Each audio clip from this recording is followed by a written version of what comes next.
18장 21절 22절까지입니다. 마태복음 18장 21절에서 22절, 두 절만 같이 큰 소리로 합독하겠습니다.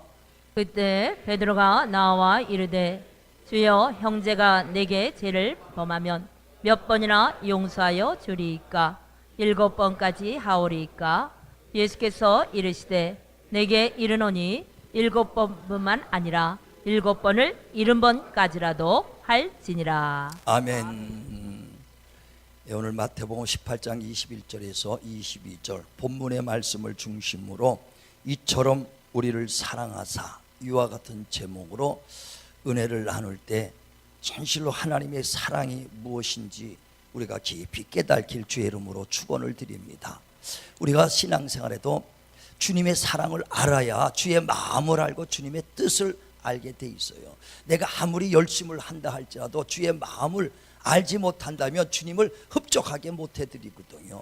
우리가 시어머니를 잘 모신다고 해서 아이고 어머니 오늘 갈비 사드릴게요, 나가봐야 틀니 빠집니다. 어머니가 뭘 좋아하는 걸 알아야 되거든요.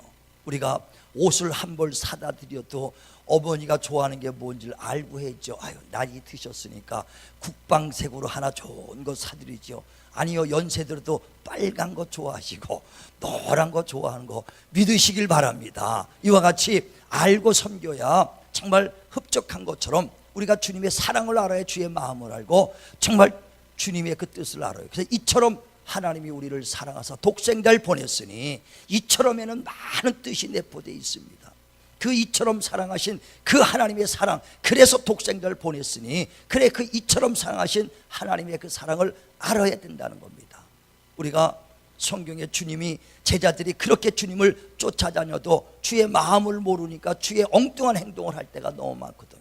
제자들인데도. 그래서 주님께서 고린도전서 2장 16절에 누가 내 마음을 알아서 나를 가르치겠느냐 그랬어요. 주님의 제자들도 엉뚱한 얘기하고 엉뚱한 행동하니까 답답해하는 주님의 심정을 보이는 겁니다. 누가복음 9장에 보면 53절에 예수께서 예루살렘에 올라가실 때 그때 사마리아 촌을 지나갑니다. 그러니까 사마리아 사람들이 그 예수께서 지나간다는 소리 듣고 여러 사람이 몰려와서 못 지나가게 바리케이트를 칩니다. 여기는 지나가지 못한다 하니까 예수께서 돌아가야 될 입장이, 멀리 돌아가야 될 입장입니다. 그때 제자들이 옆에 있다가 그 야고보와 요한이 한 말을 합니다. 주여, 우리가 기도해서 하늘에서 불을 내려서 저들을 다 태워서 죽여버릴까요? 주님의 제자들이 그렇게 말해요. 누가복음 9장 53절부터 그 말이 기록되어 있어요. 그러니까 주님이 답답하니까, 야, 내가 이 땅에 온 것은, 여기 온 것은 저들 심판하러 온 것이 아니라 구원하러 왔는데 너희들이 내 마음을 모르고 저들 죽이려고 하느냐는 거예요. 돌아가자 하고 멀리 돌아갔다라고 기록되어 있습니다. 이와 같이 우리가 주님이 이곳에 오신 그 근본, 주님이 십자가에 죽으시고 피 흘려 주시고 우리를 구원해 주신 그 근본, 그 사랑을 모르니까, 그 목적을 모르니까 우리가 오해를 하는 거예요. 인자가 온 것은 의인을 불러러 온 것이 아니라 죄인을 불러 구원하러 왔다고 마태복음 9장 13절에 말씀하는 것처럼 의인을 불러러 온 것이 아니라 죄인, 이 세상에 의인은 없나니 한 사람도 없어요. 이 세상에 의인이 누가 있겠습니까? 모두가 다 죄인이거든요. 요한복음 8장에도 보면 어떤 현장에서 가늠하다가 잡힌 여인이 그 바리새인들에게 잡혀옵니다. 바리새인들이 말하기를 율법엔 이런 자들 돌로 쳐 죽이라고 그러는데 예수여, 당신은 어떻게 하겠나이까? 그에게 땅에다 글을 씁니다. 살인하지 마라 하면서 미워하는 자들, 마음으로 미워하는 자들마다 살인한 자다. 도둑질하지 마라, 마음으로 남의 걸 탐심만 해도 도둑질하는 자다. 간음하지 마라, 마음으로 음욕만 품어도 간음하는 자라 하면서 죄 없는 자가 돌로 쳐라니까 어린아이부터 노인네까지 다 떠나가고 없더라는 거예요. 이와 같이 이 세상에 의인은 없나니 하나도 없다는 거예요. 그래서 만약에 의인을 찾으러 왔다면 한 사람도 없습니다. 그래서 주님은 이 땅에 오신 것은 의인을 부르러 온 것이 아니라 죄인을 불러 구원시키러 왔다. 그래, 우리가 다 죄인이거든요. 그래서 이 죄인, 죄 많은 우리를 위하여 십자가에 죽으시고 피 흘려주신 것이 바로 하나님의 사랑이라는 겁니다. 그래, 로마서 5장에도 8절에 6절부터 말하죠. 이 세상에 선을 위하여 죽는 자도 있고 의를 위하여 죽는 자도 있지만 누가 죄인을 위하여 죽어주겠는가? 그러나 예수께서 우리가 죄인 되었을 때 우리를 위하여 죽으셨으니 이게 바로 하나님의 사랑의 확증이라는 겁니다. 죄인들뿐 아니라 주님을 대적하고 주님을 원수같이 생겼던 그런 사람들까지도 다 용서해 주신 분이 주님이에요. 그래 에베소서 2장에도 보면 13절 14절에 너희는 이전에 하나님과의 원수였으나 이제 그리스도께서 그의 피로 말미암아 하나님과 우리가 화목하게 됐다는 것입니다. 원수들까지도 하나님이 용서해 주시는 것입니다. 왜 하나님이 그처럼 우리를 사랑했느냐? 원수들까지도 사랑하고 그들의 모든 대적자까지도 그들의 죄까지도 다 용서하고 그들을 사랑으로 베푸신 것은 어찌하든지 한 영혼이라도 구령하려고, 한 영혼이라도 구원시키려고 그러는 겁니다. 그래 마태복음 18장에 보면 14절에 하나님의 뜻은 한 영혼도 잃어버리지 않는 것이 하나님의 뜻이라는 겁니다. 만약에 우리를 정죄하고 우리를 비판하고 우리의 허물을 다 들치고 우리 죄를 들친다면 어떻게 주님 앞에 나오겠습니까? 우리를 전부 다 용서하지 않는다면 어떻게 주님 앞에 나오겠어요? 우리는 다 주님을 떠날 수밖에 없고 구원받을 사람이 하나도 없다는 거예요. 바울이 예수님의 제자가 되기 전에는 예수님을 대적했던 자요, 원수였습니다. 예수 믿는 사람들을 잡아다가 죽이는 앞잡이였다 이거예요. 그래서 어느 날은 대제사장에 가서 공문을 받아가지고 예수 믿는 사람을 다 잡아오겠다 그래갖고 그 공문을 가지고 갑니다. 가다가 다메섹에서 그 빛으로 주님을 만나죠. 그래서 당신이 누구십니까? 할 때 하나님의 음성이 들립니다. 네가 핍박하는 예수다. 그러니까 그 바울이 깜짝 놀라서 자기가 예수를 하나님의 아들이요 그리스도라고 믿는 자들을 잡아서 죽이는데 바로 그가 하나님의 아들이요 그리스도라는 걸 알고 깜짝 놀라서 무릎 꿇고서 회개하지 않습니까? 그리고 난 다음에 그가 하나님의 일꾼이 되는 거예요. 그때 고린도서 15장에 보면 그 6절부터 쭉 말합니다. 나는 만삭되지 못한 칠삭동이와 같다 이거예요. 부족한 자라는 거예요. 그러면서 모든 사도들보다 작은 자다. 이는 내가 교회를 핍박했고 예수 믿는 자를 잡아다 옥에 갇히고 그들을 내가 많이 죽는데 앞잡이가 됐으니 나는 괴수 중에 괴수다. 그는요 예수 믿는 사람을 많이 죽이는데 앞장섰던 사람이요 그로 통해서 많은 예수 믿는 사람이 죽어나갔을 겁니다. 그러니 얼마나 죄가 많아요. 나는 죄인 중에 괴수다. 그러나 나의 나된 것은 오직 하나님이 나를 은혜로 용서해 주셨기 때문에 예수 믿고 구원받았다는 거예요. 저와 여러분도 정말 용서했기 때문에 구원받는 걸 믿으시길 바랍니다. 지금도 우리를 정죄하고 우리를 그대로 정말 행한 대로 갚은다면 우리가 살아남을 자가 누가 있어요? 그러므로 정말 우리도 서로 형제들을 사랑하시길 바랍니다. 성대들을 용서해야 돼요. 우리 교회 안에서도 서로 정죄하고 비판하고 남의 허물을 들치면 헤어지지 않은 것밖에 더 있습니까? 우리 그들을 용서하고 덮어줘야 하나가 될 수 있는 거예요. 그들을 구원할 수 있고 그들을 하나님의 일꾼으로 만들 수 있는 겁니다. 우리 서로 용서하고 서로 돕기를 주님의 이름으로 축원을 드립니다.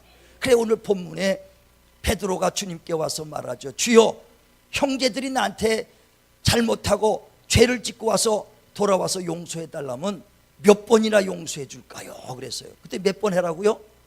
7번 하면 되겠습니까? 아주 베드로는 자기 생각에 무척 많이 하는 겁니다. 7번 하면 되겠습니까? 했더니 아니다. 7번에 70번까지도 용서하라는 거예요. 그럼 몇 번이에요? 490번, 77이 49, 490번 용서하라는 거예요. 아니 490번 수를 세지 말고 그냥 용서하라는 뜻이요. 내가 몇 번 용서했다 그 수 세지 말고 그냥 용서하라는 거예요. 근데 우린 교회에서 그렇습니까? 누가 잘못해 그랬으면요 내가 몇 번이나 용서했는데 2-3번 용서했는데 아주 여러분 몇 번 용서했어요? 기껏 2번 3번 아닙니까? 베드로는 7번 용서니까 대단하게 했는 것 같은데도 70번에 7번 해라는데 여러분 형제들 성도들 몇 번 용서했어요? 3-4번이니까 내 3번까지는 내 용서하지. 아주 그냥 그랬을 거예요. 응? 베드로는 7번 용서해도 그거 갖고 안 된다 이게 수도 없이 용서라는 거예요. 또 누가복음 15장에 보면 11절에 그 아버지가 2 아들이 있었는데 한 아들 작은 아들이 아버지께 와서 아버지 유산을 물려줄 걸 내게 분기 달라고 내 몫을 달라고 그리고 그 아들이 이제 재산을 가지고 멀리 떠났다 그랬어요. 그래 허랑방탕 쓰다가 그 재산을 다 탕진하고 이제 회개하고 돌아올 때 아버지가 그 아들을 보고 얼마나 기뻐 아주 반겨합니까? 야, 돼지 양을 잡아라, 옷을 입혀라, 금가락질 껴라, 그리고 신발을 신겨라 하면서 잔치를 베풉니다. 아들이 아버지의 재산을 유산을 달라고 해서 가져갔을 때 아버지가 오직했으면 그 아들에게 줬겠어요? 내가 한번 물어봐야겠네. 재산 많은 분들이 누가 있을까? 예. 만약에 재산을 달라고 할 때 살아있는 동안에 누가 줍니까? 그런데 그 재산을 달라고 하고 갔을 때 오직했으면 좋겠어요. 오직했으면 아버지 그걸 달라고, 내 분기 달라고, 내 재산 유산 거 미리 아버지 죽으면 줄 걸 미리 달라고 그랬으니 얼마나 때를 썼으면 줬을까? 오직했으면 그래 얘다 먹으라고 줬을 것 같아요. 그런데 그걸 다 탕진하고 왔을 때 그거 생각하면 이전에 네가 내 재산 달라고 그랬을 때 가져갔고 예전 거 생각했으면 이놈 괘씸한 놈이라 그랬을 거예요. 아버지는요 예전에 그 안 좋았던 거 다 기억도 안 합니다. 그리고 용서하는 거예요. 베드로에게 7번, 70번에 그 7번도 용서할 뿐 아니라 이전 것까지 다 용서하시길 바랍니다. 용서하는 거예요. 그래서 주님께서는 어떤 죄가 있을지라도 주께 나와 자백하면 미쁘사 우리의 죄를 다시는 기억지 아니한다고 요한일서 1장 9절부터 얘기하잖아요. 다시는 우리 죄를 기억지 않아요. 히브리서 10장 17절에도 우리 불법을 다시는 회개하는 자들에게 기억지 아니하신다. 그런데 우리는 뭐라 그래요? 뭐 하나 잘못하면 꿍 갖고 있어. 2년 전에 아직 박 집사님이 나한테 그랬어. 최 집사님이 5년 전에 그랬어. 아주 옛날 거 꽁꽁 갖고 있거든요. 예전 거 싹 잊어버리시길 바랍니다. 그리고 얼마만큼요? 70번에 7번에 용서하라는 거. 왜 그럽니까? 영혼 살리려고, 영혼을 살리려고 그러는 거예요. 그 영혼을 말이야 계속 비판하고 정죄하고 용서하지 못한다면 헤어지는 것밖에 더 있어요? 교회 떠나는 것밖에 더 있습니까? 그래서 살리려고 주님이 십자가에 죽으시고 죄 용서하시고 허물 용서해 주시고 그리고 우리의 과실을 다 덮어주신 거예요. 한 영혼이라도 잃어버리지 않는 것이 하나님의 뜻이기 때문에. 그래 요한복음 6장 63절에도 예수께서 내가 하늘에서 온 것은 내 뜻을 행하려 함이 아니라 아버지의 뜻을 행하러 왔으니 이는 아들을 보고 믿는 자마다 영생 얻고 마지막 날 살리려 함이라. 그래서 어찌하든지 그들의 죄를 덮어주는 거예요. 용서하는 거예요. 과실을 덮어주시길 바랍니다. 덮어주시기 바랍니다. 아유 내가 덮으려고 했는데 너무 그것이 커서 못 덮어주겠다고, 나한테 한 그 행위가 죄가 너무 커서 난 못 덮어주겠다 그런 사람이 있을 거예요. 주님께서 야 너는 내가 너를 1만 달란트 빚을 내가 탕감해 주지 않았느냐? 응? 1만 달란트를 대충 계산해봐도 한 47조가 돼요. 47조. 여러분 주님이 여러분 그만큼 탕감해 주신 거예요. 갚을 능력 있으면 아멘 하시길 바랍니다. 47조 평생 아니 몇 대 아니 10대 아니 자손태 들어갚아도 우리는 못 갚을 것 같아. 에? 에? 그거를 탕감해 줬는데 친구한테 100데나리온 2천만 원 정도 됩니다. 그거 안 갚았다고 목을 잡아다가 옥에 갇혔다가 그랬어요. 그때 그 주인이 말하길 내가 너를 1만 달란트 빚을 탕감해 줬는데 너는 친구한테 100데나리온을 안 갚았다고 그를 잡아다가 옥에 가두고 정말 그를 그렇게 고문을 할 수 있느냐 하면서 너도 다시 1만 달란트를 내게 다시 갚아라 하면서 비유 말하기를 너희가 중심으로 너의 형제를 용서하지 못하면 천부께서도 하나님 아버지께서도 너희의 죄를 다시 되받겠다는 거예요. 용서하지 못하겠다. 마태복음 6장에도 그러죠. 14절에 형제들의 과실을 용서하는 자는 천부께서도 너희 과실을 용서하거니와 너희가 형제들의 그 과실을 용서하지 못한다면 천부께서도 하나님 아버지께서도 너희의 죄를 용서하지 아니하리라 그랬습니다. 정말 우리가 용서는 왜 근본 목적을 알아야 돼요. 영혼 살리려는 것이 근본 목적이에요. 주님은 그래서 피 한 방울 남기지 않고 다 쏟은 걸 믿으시길 바랍니다.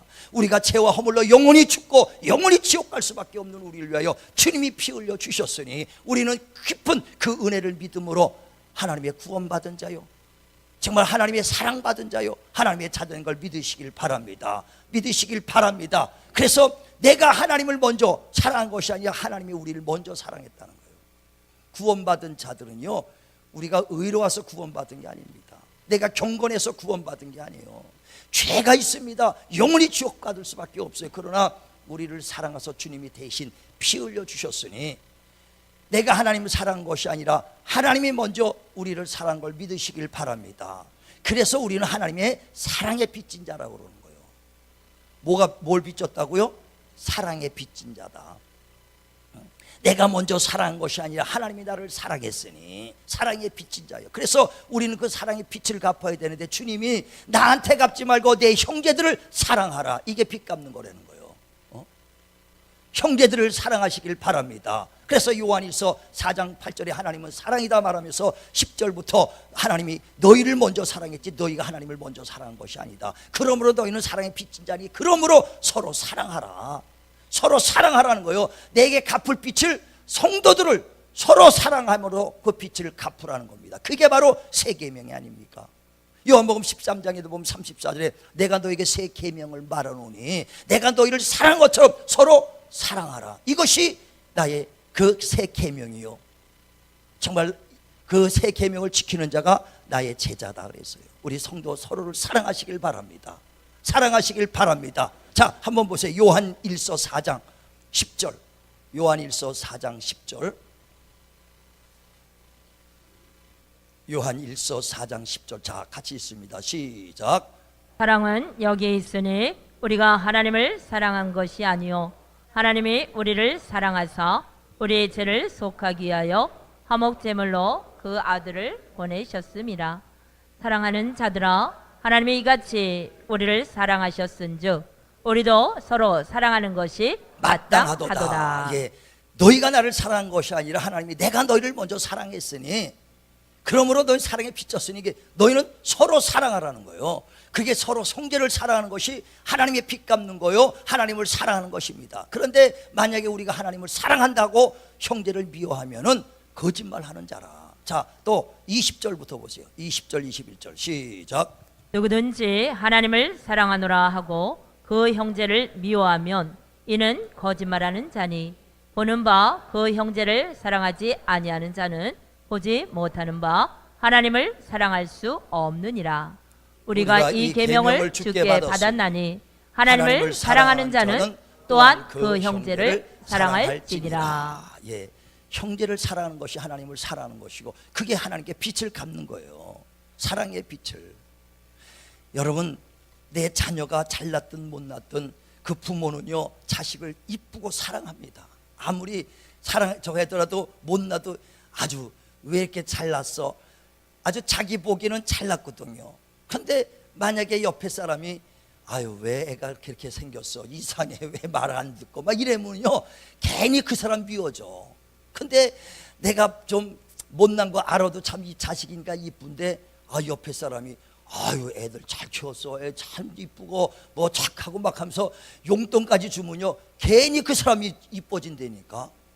똑같습니다. 하나님이 핏값을 주고 산, 주님이 핏값을 주고 산 형제를 사랑하면 하나님이 우리 사랑하게 돼 있어요. 그래서 하나님을 사랑하는 자는 하나님의 형제, 핏값을 주고 산 형제를 사랑하는 것이다. 잠언서 14장에 보면 31절에 가난한 자를 학대하는 자는 그를 지으신 하나님을 멸시하는 것이다. 가난한 자, 우리 성도 중에서도 가난한 자가 있어요. 그래 가난한 자를 멸시한다면 그 하나님, 그 가난한 그 사람을 그 지으신 하나님을 멸시하는 것입니다. 이와 같이 십자가에 죽으셔서 피 흘려 주셔서 우리 성도들, 우리 형제들 구원시켰는데 그 형제를 멸시하고 그 형제를 미워하면 곧 그를 십자가에 죽으시고 피 흘려 주신 하나님을 우리가 미워하는 것이라는 거예요. 이해가시면 아멘 하시길 바랍니다. 그래서 하나님을 사랑하는 자는 곧 그 형제를 사랑하라. 핏값을 주고 사랑한 그 형제를 사랑하라. 너희가 보는 바 보이는 형제도 사랑하지 못하면서 어떻게 보지 못하는 형제를, 하나님을 사랑할 수 있겠느냐. 바로 옆에 사람들을 사랑하지 못하면서 어떻게 보이지 않는 하나님 사랑합니다, 사랑합니다, 사랑한다 할 수 있겠느냐는 거예요. 우린 보이는 하나님, 제가 보지 못하는 하나님을 사랑하는 것은 보이는 형제를 사랑하는 걸 믿으시길 바랍니다. 믿으시길 바랍니다. 그래, 그 형제를 사랑한다면서, 하나님을 사랑한다면서 형제를 미워하기 때문에 성도 하나님이 뭐라고 말하냐면 너희가 입술로 나를 사랑한다 하지만은 마음으로는 멀어졌다는 거예요. 그 마태복음 15장 7절에 너희가 나를 사랑합니다 하지만 형제를 미워하니까 입술로는 나를 사랑한다 하지만 마음으로는 멀어졌도다. 거짓말하는 거구나. 네가 하나님을 사랑한다면서 형제를 미워하는 것은 거짓말하는 것이다. 지금 저와 여러분 거짓말 많이 하고 살지요? 진실로 하나님 사랑하십니까? 하나님 사랑하면 형제를 사랑하는 거예요. 우리는 정말 그걸 못하니까 얼마나 오늘 말씀으로 우리를 깨닫게 해주시는 거예요. 아, 형제 사랑한 것이 내가 하나님의 빚진 그 사랑을 갚는 길이구나. 갚는 것이다 이거예요. 그래서 형제를 사랑하라는 거예요. 사랑하시길 바랍니다. 사랑하시길 바랍니다. 그런데 내한테 조금만 서운한 것은 10번 잘하다가 우리는요 한 번만 잘못하면 용서가 안 돼. 말 한마디라도 서운하면 금방 용서가 안 되고 돌아서 버려. 여러분 그러잖아요. 10번 잘하다가도 한 번만 잘못하면요 확 돌아서잖아요. 확 돌아. 주님은요 우리를 사랑하시되 끝까지 사랑하셨다는 거예요. 우리를 버리지 아니하시고 떠나지 아니하시고 영원히 우리와 함께 하신다는 거예요. 우리가 아무리 죄를 짓고 아무리 허물이 있을지라도 우리를 사랑하시되 끝까지 사랑하시는 겁니다. 여러분 세상에서도 친구들 가운데도 한 거잖아요. 한번 친구가 돼가지고 의리로 정말 친구를 맺으면 중간중간 서운한 것이 있어도 끝까지 친구 맺어지잖아요. 왼수가 되지 않는 이상 왜 한두 번 주 안에서는 서운하면 금방 헤어집니까? 주 안에서는 조금만 서운하면 금방 원망하고 시기하고 왜 떠나가냐는 거예요. 너무 어리석지 않습니까? 세상에서는 그렇지 않은데 왜 주 안에서 그러냐는 거예요. 우린 세상 사람들보다 더 넓게 마음 가지시길 바랍니다. 그래 오직 하면은 바울이 복음 전하다가 이 교회 저 교회 다니다 보니까 성도들끼리 얼마나 속이 좁은지 모른다 이거예요. 세상에서는 그냥 술 한잔 먹고 끝나면 될 텐데 그 술도 술을 못해서 그러나 술을 안 해서 그러나 왜 이렇게 속이 넓지 못하냐 이거예요. 그래서 바울이 고린도후서 6장 11절에 너희가 왜 주 안에서 이렇게 속이 좁아졌는지 모르겠다는 거예요. 속이 좁아졌다는 거예요. 그래서 너희를 나를 좀 생각하고 나를 도와주는 양 좀 마음을 넓히라는 거예요. 자, 한번 성경 보죠. 고린도후서 6장 11절부터 13절까지 봅니다. 고린도후서 6장 11절부터 시작. 고린도인들이여 너희를 향하여 우리의 입이 열리고 우리의 마음이 넓어졌으니 너희가 우리 안에서 좁아진 것이 아니라 오직 너희 심정에서 좁아진 것이니라. 내가 자녀에게 말하듯 하노니 보답하는 것으로 너희도 마음을 넓히라. 바울이 오직했으면 너희가 왜 이렇게 주 안에서 속이 좁아졌느냐, 좀 마음을 넓히라는 거예요. 그러면서 나에게 좀 보답하는 양 좀 마음을 넓혀서 형제 간에 서로 용서하고 과실을 좀 덮어주고 좀 사랑하라는 거예요. 목사도 지금 그 심정이에요. 목사에게 좀 보답하는 양 서로 사랑하고 용서하시길 바랍니다. 우리 표가 서로 사랑하자는 거 아니에요. 서로 사랑하자. 주님을 사랑하듯이 그 형제를 사랑하다. 정말 사랑하시길 바랍니다. 우리가 신앙생활은요 그냥 믿음으로만 끝나는 것이 아니라 우리가 건축을 짓는 것과 똑같습니다. 우리가 여태까지 신앙생활이 하나하나 쌓인다는 거예요. 그래서 어떤 사람은 나무와 흙과 지푸락지로 짓는 사람이 있고 어떤 사람은요 금과 은과 보소로 짓는 사람들이 있다는 거예요. 근데 마지막에 불로서 이제 공력을 테스트할 때 금과 은과 보소로 짓는 사람은 그대로 공력이 남았는데 나무와 흙과 지푸락지 있는 사람은 다 타버리고 구원은 어때? 불 가운데 벌거벗은 구원을 얻는다. 아무것도 행위가 없어 구원은 받아요. 근데 가스로 받는다는 거예요. 우리 건축을 좀 짓길 바랍니다. 하나님을 진실로 사랑하시길 바랍니다. 그러면서 베드로후서 1장 5절에서도 그래요. 그러므로 너희가 믿음의 덕의 지식의 절제 인내의 경건의 형제 우애와 형제 우애의 형제 사랑을 더하라는 거예요. 그러면서 너희가 그 형제들은 주님께서 예전에 모든 죄를 깨끗이 씻어줬으니 그를 기억하라. 잊어먹지 말라는 거예요. 주님이 그들을 깨끗이 죄를 씻어줬으니 너희들이 비판하고 너희 정죄하지 말라는 거예요.